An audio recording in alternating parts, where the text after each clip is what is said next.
Hi there, this is Aaron Duta from Wall Street Rocks. Today we have the Darrens with us. We have Pete Carrara and Joe Mauri. What's exciting about today's discussion is that Pete is actually one of the founders of Wall Street Rocks, and it's good to see him and his band back. I think we missed you the last couple of times. Yeah, I mean, it really sort of started with sort of a pickup gig that we did. The band at the time was called the Chocolate Cuckoo Clocks, and we played in the East Village.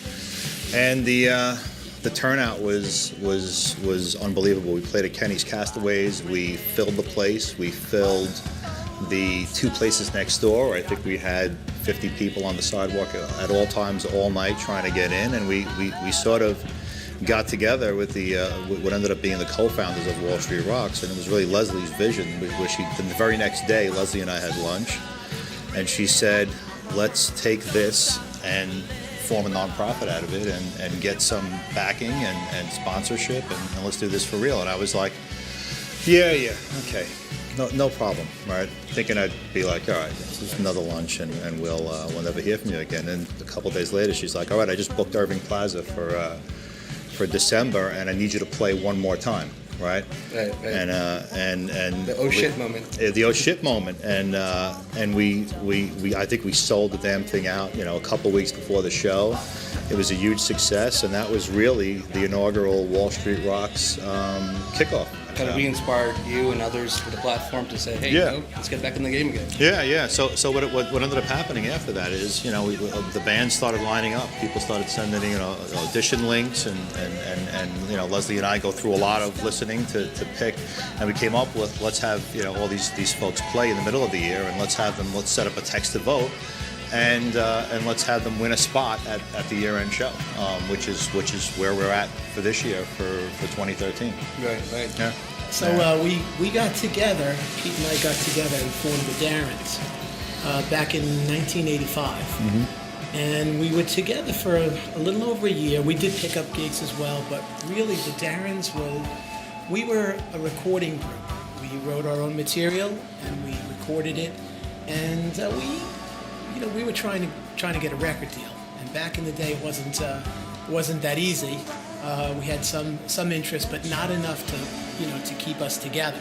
So 27 years later, this is like the Ferrari that's been in the garage that you've never taken for a spin. Listen, now that you take the Ferrari out of the barn, does the engine still work? Yeah, it was beautiful. It was a great feeling. As soon as we got together, it was actually. Our guitarist lives in Nashville, Nicky Pellegrino. So it was just the bass player, John Miko, Pete, and myself. We got together at a rehearsal hall, and we plugged in and we just started doing it. Yeah. It was amazing. But a lot of these bands are also like yourself, are not from Wall Street, but happen to be associated with somebody who was in the band. Exactly. Okay? So I'm starting to see the buzz really extend to other industries as well. Yeah, we're all connected, and it's a wonderful cause. It really is. I mean, there's not.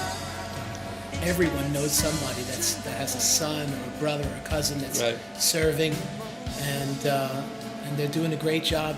They're making the supreme sacrifice so we can do this, so we can have a life. What Wall Street Rocks has really turned into, the connection with the veterans is, if you're on LinkedIn and a lot of these sort of blogs that we're very active in, the amount of support the appreciation that we get from the veterans and the first responders. But it's also going beyond just the veterans now, right? I mean, we're talking about the heroes. First responders are very, very plugged into this as well. Yeah. Absolutely. Yeah. And where do you see this, Pete? I mean, I know when I talk to Leslie and the rest of the team, they see this platform extending to a global context, naturally because our business is global. We are dealing with global issues and musicals global and so forth. It's not your typical fundraising event, right? It's not a golf outing. It's not going out after work in a cigar bar. It's not a black tie dinner where people are making speeches and they're like having some bid for some guy's sports jersey, right? It's you don't feel like you're at some event that your boss has made you gone to. Like you feel like you're just sort of hanging out in a bar watching a show with your friends and you're having a great time, and at the same time you're supporting the same things that those other events are doing. And usually at those other events, there's a lot of speeches and all that good stuff, and I don't know about you guys. Like I said, I don't like the golf. I don't like to listen to speeches. I don't want some guy's sports jersey, right? You know, and but I do think this is something that I would go to even if I wasn't performing, right? It's you have a great time, and the guys that are making the speeches at all these other shows, like, they're up on stage wearing jeans and a t-shirt and playing lead guitar in a rock band. Yeah. And so the word's really getting around, you know, and the community's still fairly big.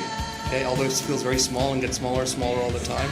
But I think through music, it has a different notion of really, you know, that bond, a special bond. Yeah, it really is. And I've said it before, and I really believe this. It's sort of, these shows are becoming sort of the networking event of the year, right? It's not just about, it is about the fundraising, we all know that, but it's even more than that. It's sort of becoming this, you know, this kind of, the buzz is, you know, that's the network event to go to. So people are having a great time.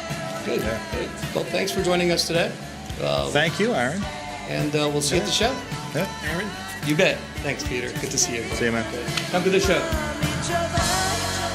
It's not safe to learn.